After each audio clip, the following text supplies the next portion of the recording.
اعوذ باللہ من الشیطان الرجیم بسم اللہ الرحمن الرحیم۔ السلام علیکم معزز سامعین، آپ دیکھ رہے ہیں روحیل وائس چینل۔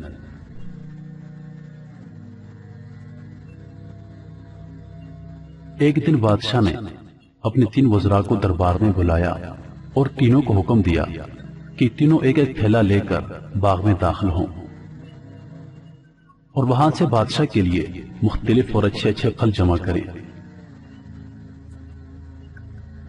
وزراء بادشاہ کے اس عجیب حکم پر حیران رہ گئے اور تینوں ایک ایک تھیلا پکڑ کر الگ الگ باغات میں داخل ہو گئے۔ پہلے وزیر نے کوشش کی کہ بادشاہ کے لیے اس کے پسند کے مزیدار اور تازہ تازہ پھل جمع کرے، اور اس نے کافی محنت کے بعد بہترین اور تازہ پھلوں سے تھیلا بھر لیا۔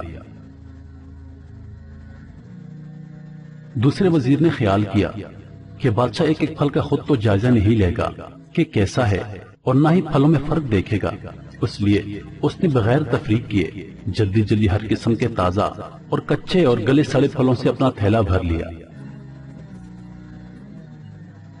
تیسرے وزیر نے سوچا کہ بادشاہ کی توجہ صرف تھیلے کے بھرنے پر ہوگی، اس کے اندر کیا ہے اسے بادشاہ نہیں دیکھے گا۔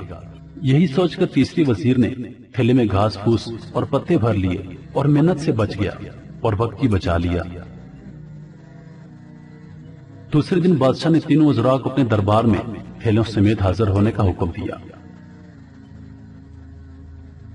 جب تینوں دربار میں حاضر ہوئے تو بادشاہ نے تھیلے کھول کر بھی نہ دیکھے اور حکم دیا کہ تینوں کو ان کے تھیلوں سمیت 1 ماہ کے لیے دور دراز جیل میں قید کر دو۔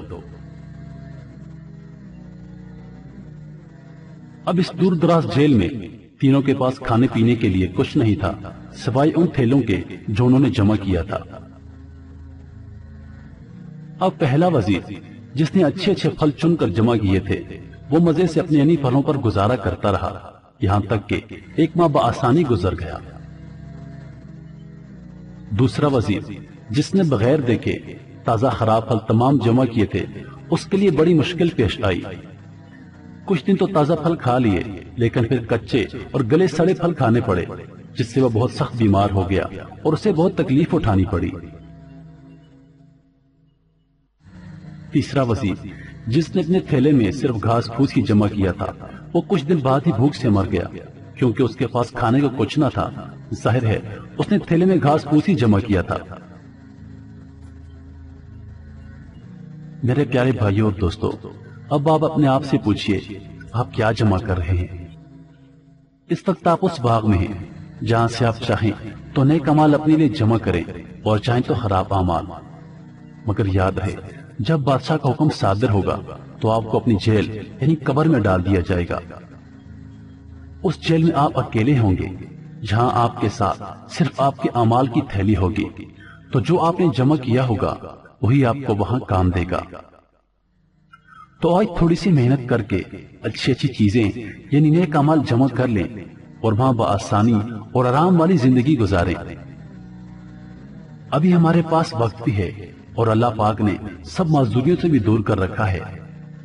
اسے دن میں 5 بار تو یاد کر لیا کریں، بڑے بڑے اعمال کرنے کی توفیق وہ خود دے گا۔ اللہ پاک ہم سب کو سمجھنے اور نیک اعمال کرنے کی توفیق عطا فرمائے۔ مزید ویڈیوز کے لیے ہمارے چینل کو ضرور سبسکرائب کریں۔ اللہ پاک آپ سب کا حافظ و نگہبان۔ والسلام۔